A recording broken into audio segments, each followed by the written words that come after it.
Thank you. What do the words digital switchover mean to you? No, not me either. Well, it's likely you're thinking of the move of terrestrial TV from analogue to digital, though that's already happened. There's another digital switchover in the offing for radio. It was originally slated to happen in 2015, but in a speech next week, the Culture Minister, he's called Ed Vaizey, he's expected to announce the date has been pushed back. What a surprise. Here's Giles. All we hear is Radio Gaga. Digital radio. No more hiss, crystal clear sound, lots of choice, but AM and FM switched off. That was the deal. But in terms of that process, government, manufacturers and broadcasters have had to go back to the drawing board and adapt the plan, because building public interest from scratch has proved harder than expected.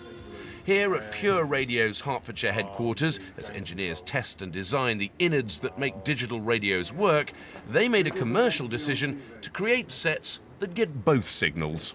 If you actually go back about 10 years, companies were shipping digital-only sets, and it became very clear very quickly that not only the UK but all international markets, the transition to digital would be a relatively slow process, with many steps along the way as transmitter networks, etc., roll out. And it was important that there was the capability for the radios to both take care of the digital signals but also analog signals as well.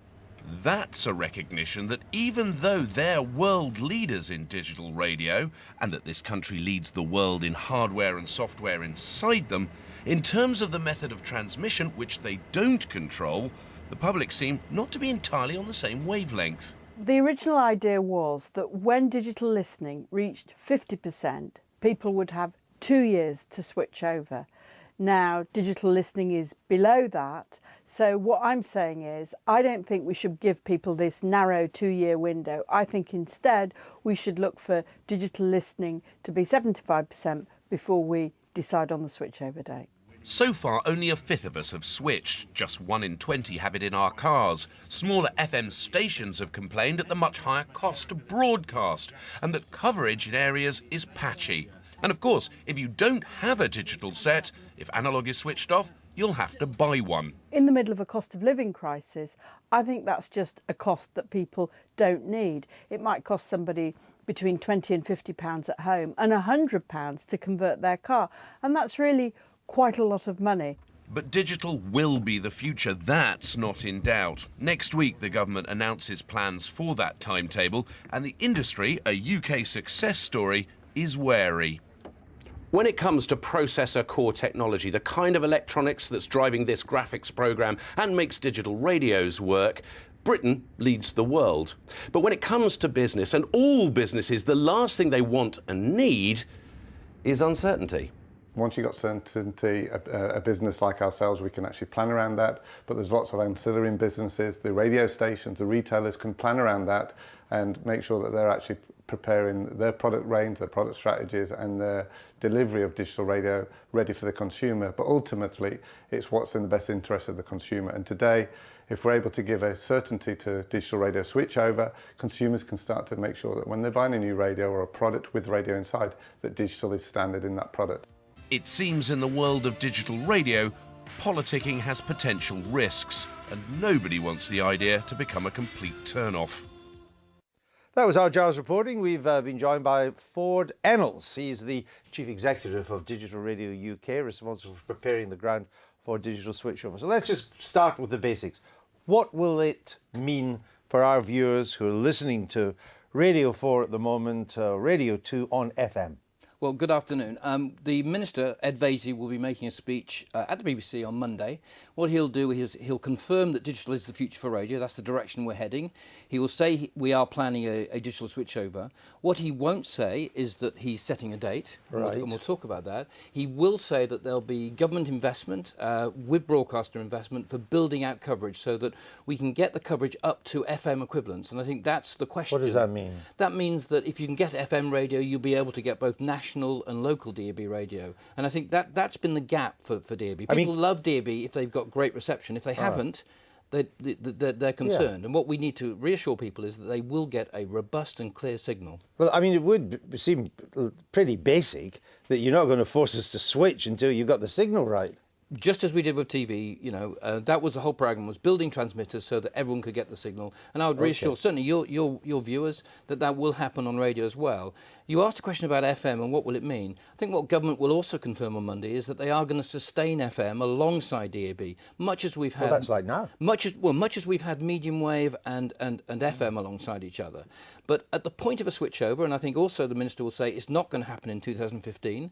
That was an aspirational date, I think originally set by Lord Carter in the previous Labour government. Oh, he was Ofcom as well, wasn't he? Indeed, he was Chief Executive of Ofcom, indeed. Yeah. And there was a Digital Britain White Paper in 2009. A Digital Economy Act was passed in 2010. So are we kicking it into the long grass, a cut-off date? I think what he's going to say is that we need breathing space to have more time for people to get ready. People to get digital radio in their cars, people to get digital radio in their homes. I think it's more likely 2020 rather than 2015. Okay, but when it does happen, whatever the date, just to be clear, to listen to Radio 4 or Classic FM or Radio 1, the national stations, your old FM medium wave radio ain't going to get them.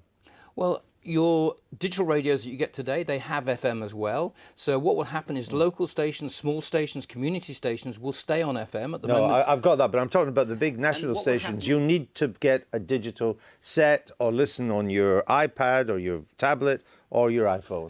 But we're talking, Andrew, about 7 years away. Sure. And think about the transformation we've already seen. Almost half of homes have a DAB radio already. Over 50% of homes listen to digital. So you're right.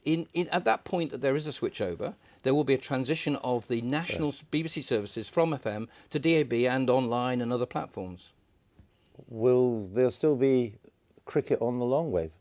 That's a decision for the BBC to decide, and no call has been made on that. And we know how long the BBC have avoided changing that. This could be the game changer, I mean, you're on a fine edge here at the moment. At the moment, you can listen to the cricket overnight on Radio 5 Live Sports Extra. Yeah, which people I do, and you can get that on DAB as well. Well, now, it is DAB. It is digital and now. if you compare that with Right. trying to listen on medium wave, where the quality is very poor, Do particularly people still in the listen evenings. to medium wave? Well, they do. 7 million people are listening to Radio 5 Live and Talk Sport. But as I say, yes. the coverage, the reception is you poor. You wouldn't want music on medium wave anymore, would you? There is some music. There's local music. I think Absolute Radio have music on there. But I think over time we were expecting to see a transition from AM to FM and DAB. I mean, the problem I think for a lot of households is that they've not just got one radio. You've got people have got radios all over the house, in the bathroom, the bedroom, the main room, whatever. That's quite a lot of money to replace them all. That's isn't true, it? but we oversaw the TV switchover program. There were 60 million TVs that needed converting or adapting.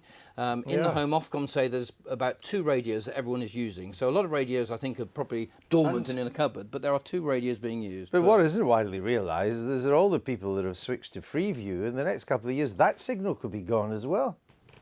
Well, I mean, people do actually listen to the radio on Freeview and on satellite and cable but as well the as Freeview elsewhere. the signal, that digital terrestrial signal, that I was just come back from Amsterdam, where the big talk there was that's now got to go to the mobile phone companies for 4G and 5G and 6G, and they'll need new equipment. That's going to cause a huge row as well. Well, once again, I don't think there's any announcements about that yet. I know that's under consideration. What we're focusing That's very on, diplomatic. indeed, and what we're focusing on is this transition over a period of time. I mean, digital radios now cost as little as £25. Well, let me tell you, I've got digital radio in the car, in my little Mini Cooper, and the quality's not that great. Well, it will be where you have great reception and great coverage, and part of what. Yeah, well, that's true of FM as well. But what will be announced on Monday by the minister is a investment in hundreds of transmitters that will actually improve coverage, particularly on road networks. So I think that'll make a big difference for you. Good. So there you go. You there happy? you go. And you're in a perfect position to go and lobby to make sure that the cricket is still on the right on the right way. Are you happy with this? Are you ready? Do you listen to it's an interesting question. You couldn't have asked this 5 years ago. Do you listen to radio on the radio? Because I don't. I don't use radio now.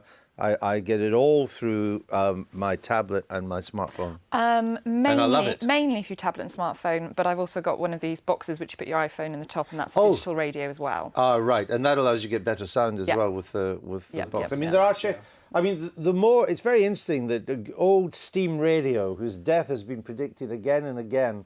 The more ways you can listen to radio, whether it's through your satellite system or through Freeview now, or through all the tablets and all the rest of it. I think the more people are listening to radio. And radio's been incredibly robust in a digital age. Over 90% of people still listen to the radio every single week. Yeah. But we can't stand still. And we do need to make this transition towards digital. And I think that's what we need to discuss on Monday and then work to deliver over the next 7 years. Well, good luck, mate, because there's going to be a huge row. You never mess with the Radio 4 audience. You should know that. They will be well looked after. Just keep your address private. Thank you, Andrew. Now come with